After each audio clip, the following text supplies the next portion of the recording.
WhiskyJason here, whiskey from the viewpoint of American over here in Germany, often tasting, reviewing, and explaining rare and exotic whiskeys.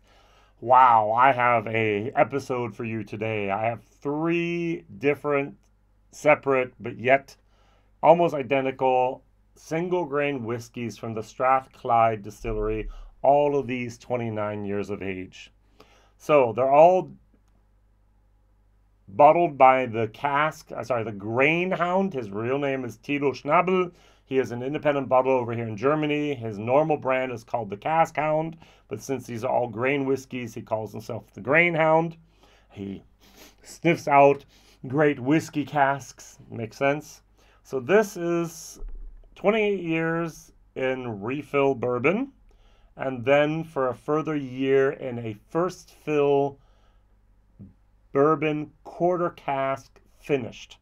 Now, we don't really have quarter casks in America, and so I guess a cooperage took a normal bourbon barrel, American standard barrel, and reduced it down to the size of quarter cask 125.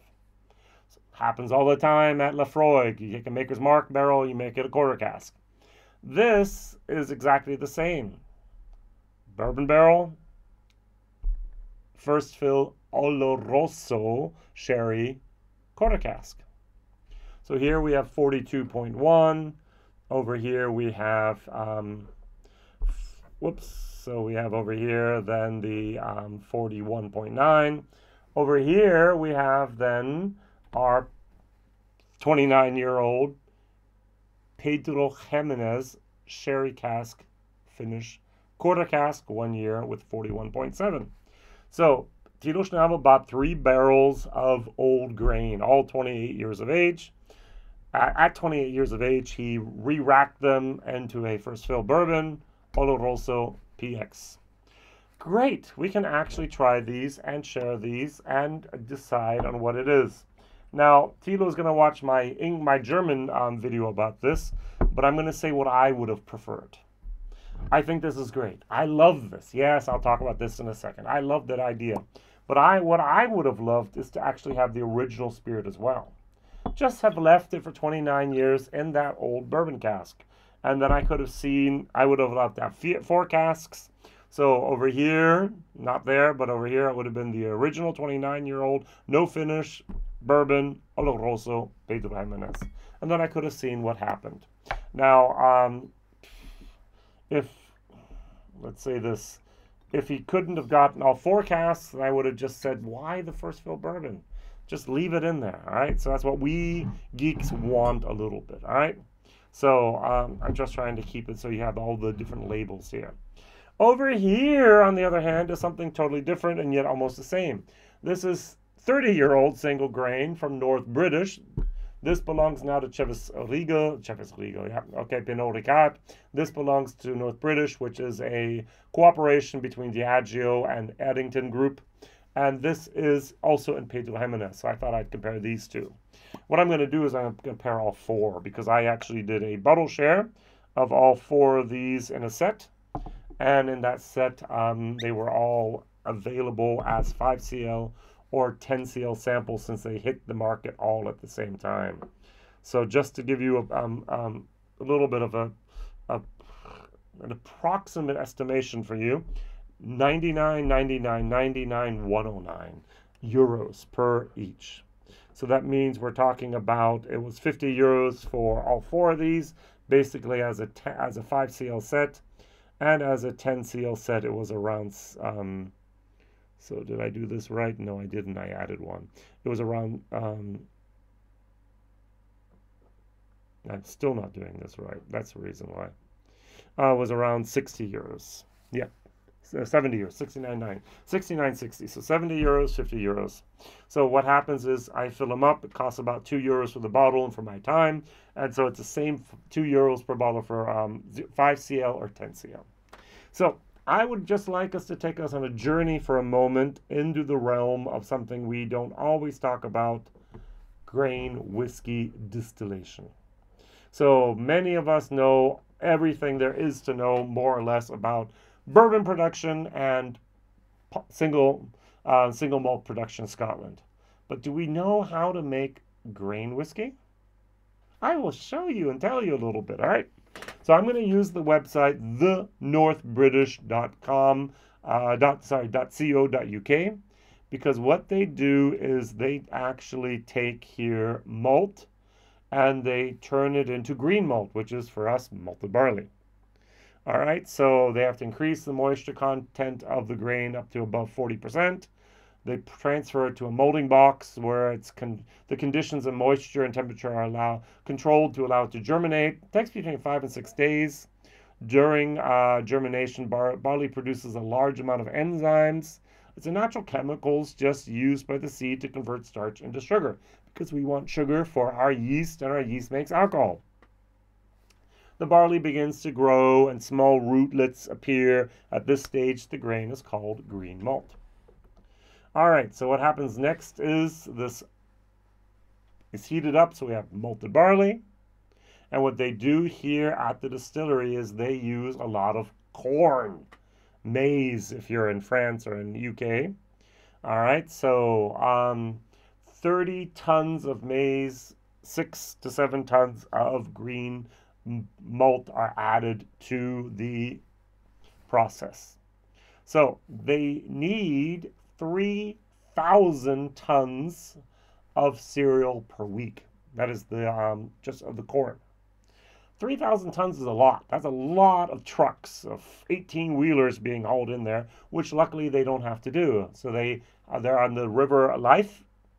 All right, they're in Edinburgh, and so they have ships come in from France and bring the corn up to the distillery. Now, this is what is really different from the single pot still distillation. We have to cook the corn. So we have to make this, what's in the corn, soluble and also available for the yeast. And to reduce the cooking times, the corn is cooked under pressure. The cooker is filled with water and the milled cereal. Steam is injected directly into the mixture, and the pressure and the temperature rise to 4.3 bar at about 150 degrees Celsius. So 4.3 bar, 150 degrees Celsius. This happens in a lot of places that use corn. When I was at the Royal Oak Distillery, they showed me their cooker. When I'm at a bourbon place, they show me their cooker. All right, and this mixture then at that 4.3 bar at the 150 degrees Celsius is held under these conditions for about 30 minutes. And then the cooked cereal, which looks basically like a porridge, is discharged. What happens then is it goes actually into the mash tun. So it's mixed with hot water, brought up to about 60 degrees Celsius, the optimal temperature for the conversion of starch to sugars, and the sugary liquid created by this mashing process, which is known as wort. And each mash consists of 30 tons of the corn usually, and about, it says here 78. I thought it was 67, so 78 tons of green malt. The wort is filtered, not like in America where it goes with the corn, with the grain. It's filtered, cooled, and pumped into the next stage, the fermentation. At the fermentation side, they put it into the washbacks. So they have 24 washbacks with a capacity of 200,000 liters each. And they have a further 14 washbacks with a capacity of 400,000 tons each. So that 400,000 liters, which means they have a capacity on site of 10 million liters of wort. An Olympic-sized swimming pool is 2.5 million. So they have 4 Olympic-sized swimming pools on site just as washbacks. So during fermentation, the yeast breaks down the sugars to produce alcohol and reduce carbon dioxide. And this takes at least 72 hours. And it produces a wash, basically a strong beer, at about 8% alcohol.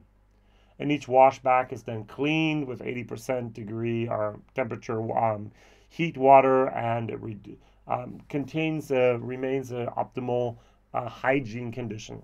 Now the grain product that is left over is pressed and then sold as cattle feed, high protein cattle feed, and the CO2 is captured at North British and then is actually used all over Scotland for beer, usually. So when you ever have something on tap, you need CO2. I remember once North British had a little bit of a maintenance period where they closed down for more than just a couple weeks, couple months, and there was a shortage of CO2 in Scotland. I remember being in the news because, hey, North British wasn't producing the CO2 needed. Then this wort is sent through one of the 4 coffee stills, one of these continual stills here. It's made up of an analyzer and rectifier, and it's not produced in batches. It's a continual process, and they can produce up to 500 bottles of whiskey per minute. They distill at exactly 94.5% ABV. Why? 94.6 is grain neutral alcohol. We can't use it for whiskey, but 94.5 we can. Isn't that great? They have 4 column stills there that they use. All right, so the spirit at 94.5% is sent in a tanker up to their warehouse campus, is what I'm going to call it, up to Mulhall. And there it is reduced with demineralized water, and then it is actually filled into the casks. About 2% evaporation per year. So we have 29 and 30-year-olds. So here, about 60% was gone from these casks by that time. So I hope that gave you a little bit of a insight into how grain whiskey is made, a little bit different from other places. May I show this? This is grain whiskey, 29 years of age, after a year in a first fill bourbon.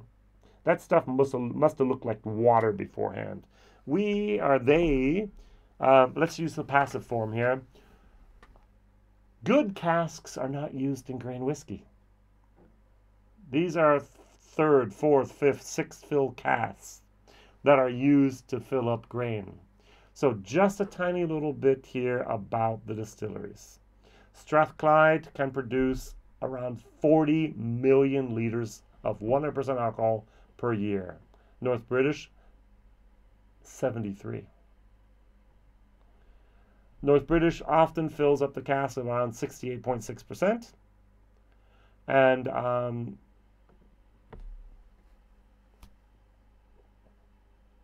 yeah, they both have 94.5% new make strength. Good. Pernod Ricard, Addington, and Diageo. Let's go through each of these and let's see how they fare. You probably won't find them outside of Germany anyways. I'm so sorry. So the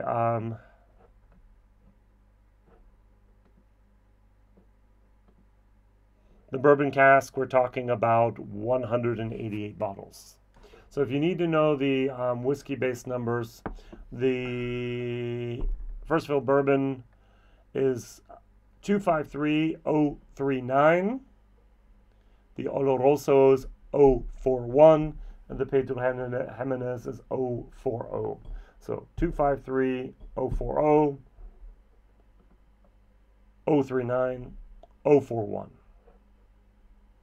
This, the North British, a little bit different. 253138. All right. So the Oloroso and the North British were both bottled on the 5th of March 2024, and the Pedro Jimenez here and the bourbon were on the 7th of March 2024. All right, so let's go over here. We do have 42.1%. Now on the nose, I like this. If I go through them real quick on the nose,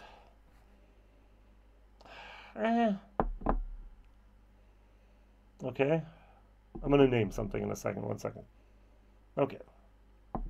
So, the bourbon has more wood, more vanilla. The Oloroso is very, very delicate and very faint. But I do have a little bit of wood spice here and maybe a little bit of cinnamon.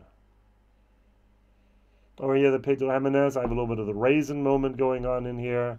And the North British, I have more of the furniture polish. Just to briefly give a nice little example of what I'm smelling. All right.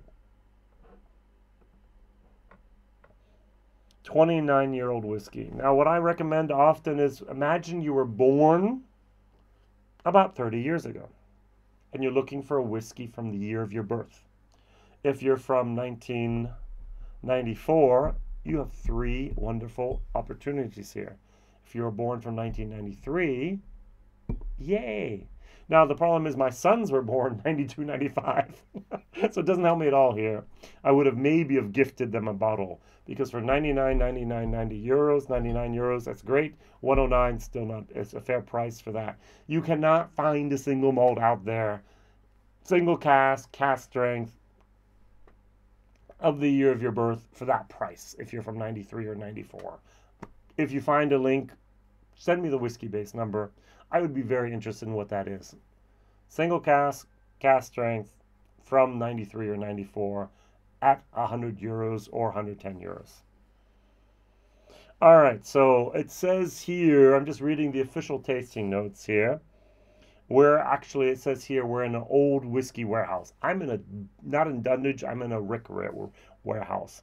We have a little bit of that furniture polish. We have a little bit of those, maybe a little bit of a raisiny, pineapple-y, vanilla, cherry, and a tiny little bit of sandalwood here. All right, what I'm going to do is I'm going to try each one, rate each one, and then go on to the next one.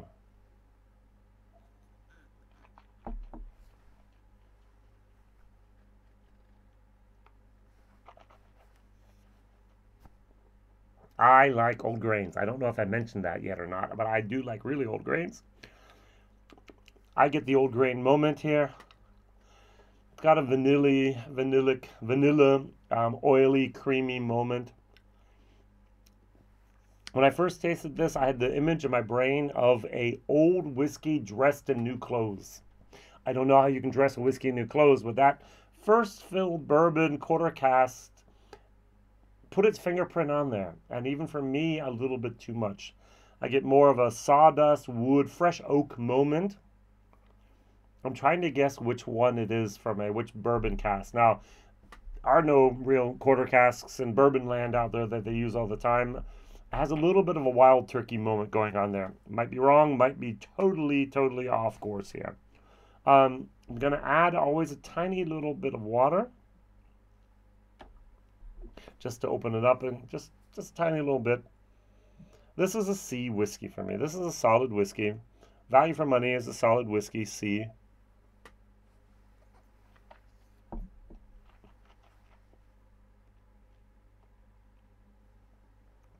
I do get my vanilla, I do get my wood, I do get a tiny little bit of hazelnut going on in there. It says here I should have various stations. Vanilla, raisins, white wine, which I don't get. Rum, don't get. Furniture polish, maybe. A sweet caramelized ripe apricot. I get dried apricots. And maybe a little bit of ice cream. Malaga, which is a rum raisin ice cream over here. It is a little bit long. It's a middle long finish. They talk about coconut chips, nuts, oak spice, and a little bit of a nice dryness towards the end. Solid C.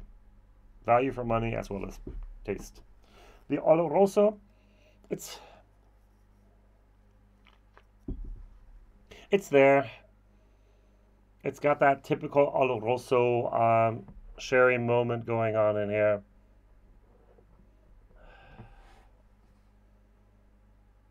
It's a little spicy. Not sure. Not sure about this one. Cheers.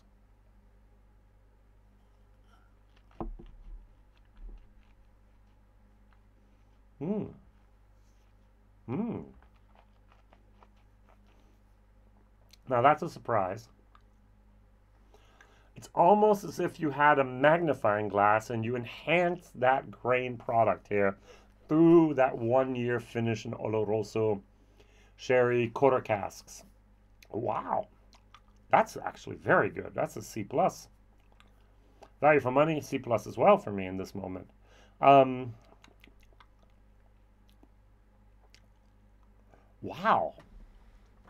Got a little bit of brown sugar going on in there. It's got that sherry moment. It's got a little bit of apricots, dried apricots. Maybe a tiny little bit of chocolate, maybe even cocoa for you. Wow. The wood, it just, nice harmony there. Very, very good.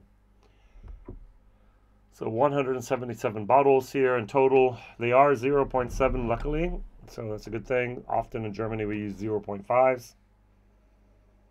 41.9%, 29 years of age. So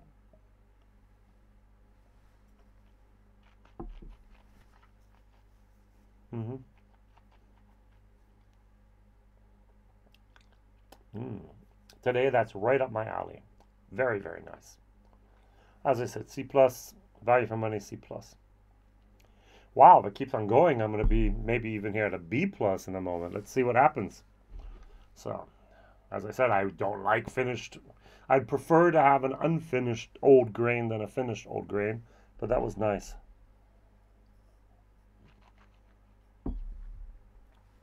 The 1994 Strathclyde 29-year-old whiskey here.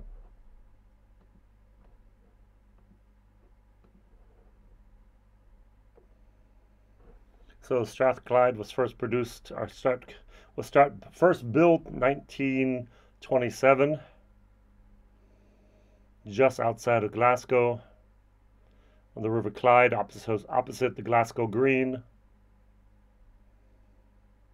And it was originally produced from Seager Evans to produce neutral grain spirits for his gins.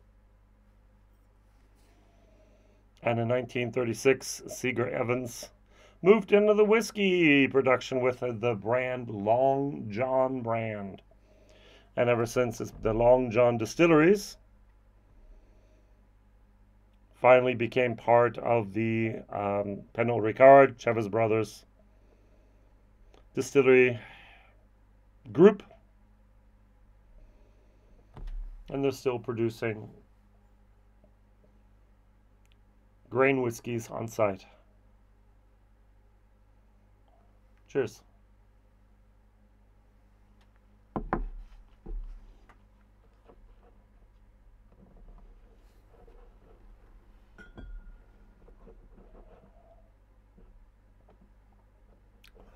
Yeah. Wow. After having such a wonderful experience here, this is fighting each other. So this was a megaphone. Hello. This is almost like someone holding your hand over your mouth. It's dampening the experience here of a good grain whiskey. Cask number 456942, 41.7% ABV, 164 bottles. The official tasting note says, in English, even though it's a German website, "Welcome to the sherry train." Soft, silky, sweet sherry, fig, marmalade, leather, tobacco, leaf, mon chéri, little tiny chocolates we have over here filled with alcohol. And then we have a little bit of the coconut macarons, the rum raisins, a little bit of furniture polish. I'm not really sure about this.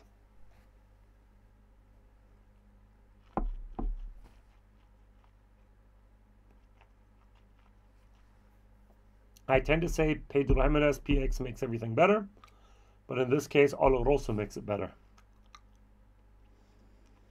There's just a little bit of fighting going on there between like sisters and brothers, siblings. So if I were to rank them at this moment, Oloroso, bourbon, Pedro Jimenez. But we have the 30-year-old, the great norther. That's up in Ireland, the North British distillery here.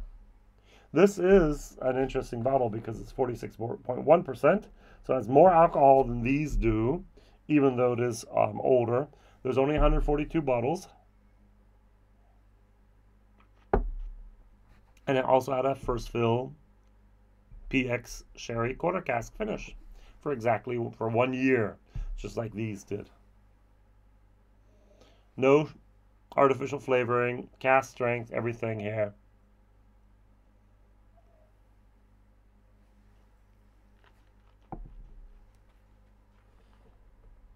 Mm. Mm. Hmm. Wow. Mm.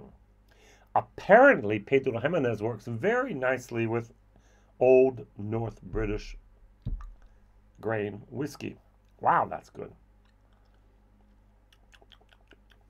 So we had here our C, we had here our C+, we had here our C-, here we have our C++. 109 euros is still going to be a C+, a recommendation. Number 1, number 2, number 3, number 4. That really surprises me because I thought these two, both of those 1 year PX sherry quarter cask would be so similar, and yet they're so different. This has more of a cinnamon, like a cinnamon bun moment going on in here. This has more of a blackberry jam going on in here. Over here, I forgot to mention, I have here orange marmalade. They wrote down apricot marmalade. This is very, very nice. A little bit of the oak spice going on. Good stuff. Very, very good stuff.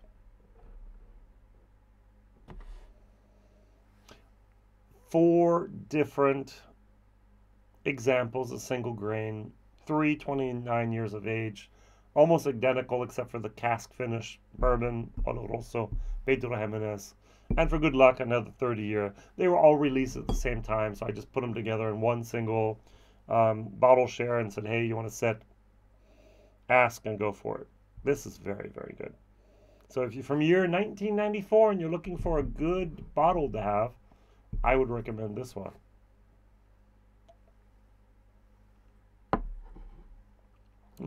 First question, have you ever bought a bottle from your year of birth? So I have had whiskey from 1969. Wow, I just made myself 10 years younger. From 1969, but I've never actually owned a bottle. Don't need to. But I did buy bottles for my boys when they were born. So when they were teenagers, when I started getting into whiskey, I both gave them a bottle of whiskey and said, hey, from your year of birth, boom, open it at your wedding, open it at the birth of your first child, open it as something. Highly recommend you do that as well. It can be something special like a Macallan whatever or whatever it is, or it can be something like a grain whiskey. When we get older, we need something that's less expensive and still high value and still delicious stuff. And that's the second question, is what is your favorite grain whiskey? Is it from Scotland? Is it from Ireland? Is it from Japan? Now we have the problem. All of bourbon would be considered a grain whiskey in Scotland because everything that is not made on a pot still and not from 100% malted barley is a grain whiskey in Scotland. So let's stick with the countries that actually classify grain whiskey and use that classification. What is your favorite grain whiskey? Thank you very much for watching, liking, subscribing, and telling others about this crazy guy over in Germany tasting rare and exotic whiskey so often. Bye-bye.